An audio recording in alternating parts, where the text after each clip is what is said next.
सर्वांना शुभ प्रभात. प्रभू येशू ख्रिस्ताच्या नावात विश्ववाणी परिवाराकडून आम्ही मार्गाकरिता प्रकाश कार्यक्रमात आपले सहर्ष स्वागत करीत आहोत. साऱ्या विश्वाचा आधार तूच रे, साऱ्या विश्वाचा आधार तूच रे, घाव दुःखाचा भरणार तूच रे, साऱ्या विश्वाचा आधार तूच रे.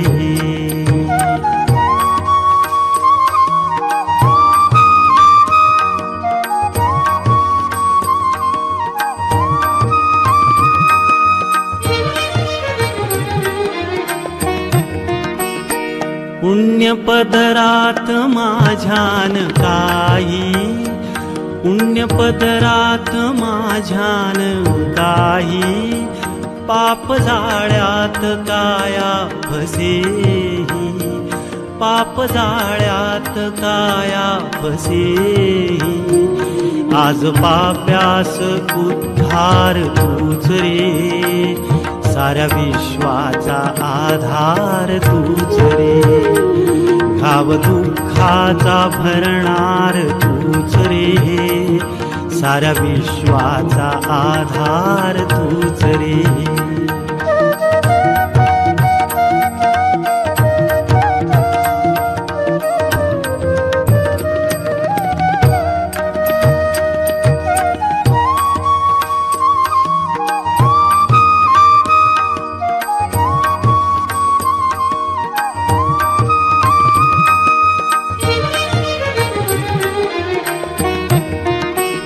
गुंतुनी मोह पाशात स्वामी, गुंतुनी मोह पाशात स्वामी, दूर गेलो तुझ्यापासूनी मी, दूर गेलो तुझ्यापासूनी मी, तरी दीनास स्वीकार तूच रे, साऱ्या विश्वाचा आधार तूच रे, भाव दुःखाचा भरणार तूच रे, साऱ्या विश्वाचा आधार तूच रे.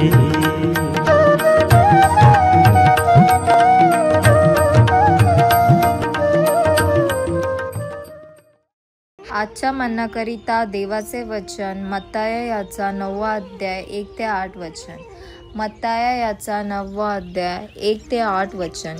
येशू नावे चढला व परत आपल्या नगरात गेला. तेव्हा काही लोकांनी पक्षघात झालेल्या मनुष्याला येशूकडे आणले. तो मनुष्य बाजेवर पडून होता. येशूने त्यांचा विश्वास पाहून त्या पक्षघाती मनुष्याला म्हटले, तरुण मुला, काळजी करू नकोस, तुझ्या पापांची क्षमा झाली आहे. नियमशास्त्राच्या काही शिक्षकांनी हे ऐकले आणि ते आपसात म्हणाले, हा मनुष्य तर ईश्वराची निंदा करीत आहे. त्यांचे विचार ओळखून येशू म्हणला, तुमच्या अंतःकरणात तुम्ही वाईट विचार का करता? कारण तुझ्या पापांची क्षमा झाली आहे असे म्हणणे किंवा उठून चालू लाग असे म्हणणे यातून कोणते सोपे आहे? परंतु तुम्ही हे समजून घ्यावे की मनुष्याच्या पुत्राला पृथ्वीवर पापाची क्षमा करण्याचा अधिकार आहे. मग येशू त्या पक्षघाती मनुष्याला म्हणाला, उठ, आपला बिछाना घे आणि घरी जा. मग तो उठून आपल्या घरी गेला. लोकांनी हे पाहिले व ते थक्क झाले आणि ज्या देवाने मनुष्यास असा अधिकार दिला त्याचा त्यांनी गौरव केला. प्रभू परमेश्वर या वाचलेल्या वचनाद्वारे आपला आजचा दिवस आशीर्वादित करो. विश्ववाणीच्या आमच्या सर्व श्रोत्यांना प्रभू येशू ख्रिस्तामध्ये सप्रेम सलाम. प्रियांनो, जी वचने आज आपणासमोर वाचण्यात आलेली आहे, या वचनामध्ये आम्ही पाहतो की प्रभू येशू ख्रिस्ताने एका पक्षघाती माणसाला बरं केलेलं आहे आणि त्या पक्षघाती माणसाला तो म्हणाला की उठ, आपली बाज उचलून घेऊन घरी जा. आणि मग तो मनुष्य त्या बाजेवरून उठला आणि बाज उचलून तो आपल्या घरी गेलेला आहे. या ठिकाणी आम्ही पाहतो 2 महत्त्वाच्या गोष्टी आम्हाला दिसून येतात. आणि पहिली गोष्ट म्हणजे की ज्या लोकांनी या मनुष्याला तिथं आणलेला आहे त्यांचा विश्वास. आम्हाला माहिती नाही की कशा पद्धतीने ते त्या ठिकाणी त्यांना घेऊन आलेले आहे, परंतु एक महत्वाची गोष्ट आम्हाला इथे दिसून येते की त्यांच्या लोकांनी या मनुष्यासाठी जो प्रभूवरती विश्वास ठेवलेला आहे तो अत्यंत इथे महत्वाचा आहे आणि त्या विश्वासाच्या द्वारे ही सर्व कार्य झालेलं आहे. आणि म्हणून ज्यावेळेस प्रभू श्री ख्रिस्त त्या पक्षघाती मनुष्याला बाजेवर पडलेले पाहतो तेव्हा वचनामध्ये असं सांगितलेलं आहे की तेव्हा येशू त्यांचा विश्वास पाहून, म्हणजे ज्या लोकांनी त्याला उचलून घेऊन आलेला आहे त्या लोकांचा विश्वास पाहून त्या पक्षघाती माणसाला तो म्हणतो की मुला धीर धर, तुझ्या पापांची क्षमा झालेली आहे. आणि होय प्रियानो, प्रभूला हे दाखवून द्यायचं आहे की कुठेतरी तो मनुष्य जो आहे तो पापामध्ये आहे, परमेश्वरापासून तो दूर आहे, देवापासून तो दूर आहे. आणि म्हणून केवळ शारीरिकच आरोग्य नाही परंतु आत्मिक आरोग्य सुद्धा प्रभू ख्रिस्ताने त्याला दिलेलं आहे. आणि हे यासाठी दिलेलं आहे की त्या लोकांचा विश्वास जो आहे तो प्रभूने पाहिलेला आहे आणि त्या विश्वासाच्या द्वारे या व्यक्तीवरती आम्ही पाहतो की त्याला मिळालेले जे आरोग्य आहे. दुसरी महत्वाची गोष्ट आम्ही पाहतो आणि ती म्हणजे की प्रभूने ज्यावेळेस ही गोष्ट त्याला सांगितली की उठ आणि आपली बाज उचलून घेऊन जा, त्यावेळेस त्या व्यक्तीने थोडाही विलंब न लावता ते कृतीमध्ये आणलेला आहे. प्रभूंनी जी गोष्ट सांगितली त्यावेळेस त्यात कुठल्याही प्रकारचा वादविवाद, डिबेट किंवा मनात शंका बाळगणं या कुठल्याही गोष्टी आम्हाला या मनुष्याच्या मध्ये दिसत नाही. कदाचित पूर्णपणे त्यांनी तो विश्वास ठेवून प्रभूच्या सांगण्याप्रमाणे फक्त त्यांनी ताबडतोब आम्ही पाहतो की तो उठला आणि चालू लागलेला आहे. आणि प्रियांनो, या ठिकाणी आम्ही पाहतो की ज्या प्रकारे विश्वास महत्वाचा आहे त्याच प्रकारे आमच्या जीवनामध्ये विश्वासाच्या द्वारे ती कृती अंमलात आणणं अत्यंत महत्वाचं आहे.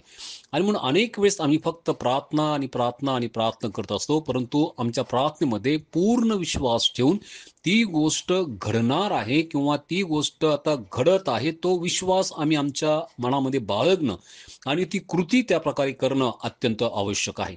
की मी प्रार्थना केली, विश्वास ठेवला आणि माझा प्रभू त्या गोष्टीचं उत्तर देईल. आणि म्हणून प्रियानो, परमेश्वराला आम्ही धन्यवाद देऊया की त्याचा पुत्र प्रभू येशू ख्रिस्त आम्हासाठी पाठवला की ज्यावरती आम्ही विश्वास ठेवून आमचं जीवन आम्ही बदलून घ्यावं, तारण आम्ही प्राप्त करून घ्यावं. आणि बायबल इथे आम्हाला असं सांगतं की ते पाहून लोकसमुदाय भयचीत झाले आणि ज्या देवाने माणसांना एवढा अधिकार दिला त्यांचा त्यांनी गौरव केलेला आहे. आम्ही प्रभूचं गौरव करूया, प्रभू येशू ख्रिस्ताला आम्ही धन्यवाद देऊया की प्रियानो, आमच्या जीवनामध्ये ज्या ज्या काही कठीण गोष्टी आहेत, असंभव अशा गोष्टी आहेत, आजार आहेत, विकार आहे, समस्या आहे, कदाचित अनेकांच्या जीवनामध्ये कौटुंबिक समस्या आणि प्रॉब्लेम्स असतील, परंतु आम्ही विश्वास ठेवूया की प्रार्थना केल्याच्या नंतर प्रभू हे सर्व काही दूर करणार आहे. आणि निश्चितच ज्यावेळेस आम्ही विश्वासाने प्रभूच्या चरणाजवळ या सर्व गोष्टी आणतो, प्रभू तुमच्या कौटुंबिक जीवनातील, वैयक्तिक जीवनातील जे काही समस्या असतील त्या सर्व समस्या दूर केल्याशिवाय तो राहणार नाही. प्रार्थना करूया. प्रिय प्रभू, आज मी प्रार्थना करतो दे बापा प्रभू, जे आमचे श्रोतेगण आहे, आम्हाला माहिती नाही प्रिय पवित्र बापा कोणत्या संकटामध्ये, त्रासामध्ये, आजारामध्ये, विकारामध्ये, आर्थिक अडचणीमध्ये ते असतील प्रिय पवित्र बापा, परंतु दे बापा प्रभू आम्ही हा विश्वास प्रगट करतो प्रिय पवित्र बापा की तू दे बापा प्रभू त्यांच्या सर्व समस्या दूर करणार आहे. धन्यवाद करतो प्रभू, तू आमची प्रार्थना ऐकलीस, येशूच्या नावात ही प्रार्थना केली म्हणून तो ऐक. आमेन. गाव दुःखाचा भरणार तूच रे, साऱ्या विश्वाचा आधार तूच रे, साऱ्या विश्वाचा आधार तूच रे, साऱ्या विश्वाचा आधार तूच रे.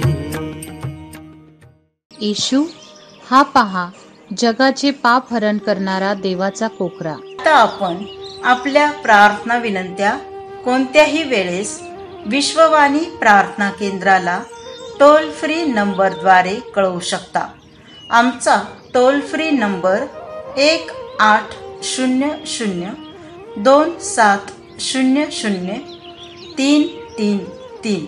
आम्ही आपणासाठी या नंबरवर प्रार्थना करण्यास उपलब्ध आहोत. धन्यवाद.